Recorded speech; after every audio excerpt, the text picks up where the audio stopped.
Lorsque vous voyez une image, vous imaginez voir la réalité. Cependant, la réalité peut être tout autre. Vous voyez ce pot à crayon? Vous le pensez réel, alors qu'il ne l'est pas. À tout moment, je peux décider de l'agrandir, de le faire léviter. Ça nous fait réfléchir aux limites de la réalité. Où s'arrête le réel et où commence l'illusion.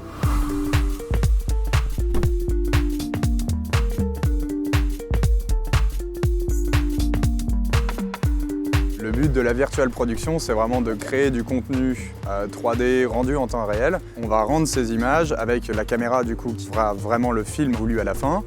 Cette position de cette caméra est transmise à Unreal Engine qui va pouvoir envoyer le contenu adapté à la position et à la vue de la caméra à tout moment. Ce qui est important aussi de comprendre, c'est vraiment qu'il y a une clé de voûte dans tout ça. Ça va être la lumière sur set qui va devoir s'adapter à la lumière virtuelle. Donc, par exemple, si on est à l'extérieur sur une plage, on va avoir un soleil qui va avoir une direction précise, une intensité précise. Il va falloir la reproduire avec la lumière réelle. Je prépare déjà un peu les scènes en amont. Donc il y a des artistes 3D qui bossent pour créer les scènes, basées sur un storyboard, un moodboard ou un matériel un peu plus compliqué pour certains films.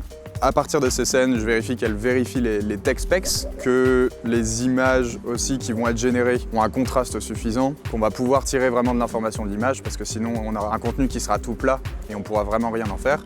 Et ensuite, il y a toute une part d'intégration aussi par rapport à la chaîne hardware utilisée sur le plateau. J'essaye de respecter la direction qui est prise au début par le réalisateur. Et ensuite, sinon, c'est beaucoup de techniques pour savoir comment réellement aller dans cette décision créative.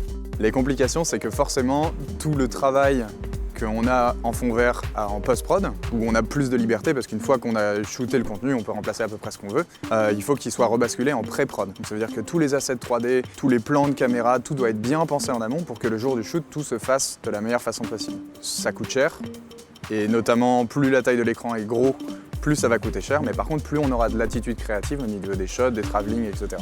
Et pour finir sur les points positifs, on peut faire plein de choses qu'on ne peut pas faire en fond vert. Par exemple des transparences, par exemple des réflexions.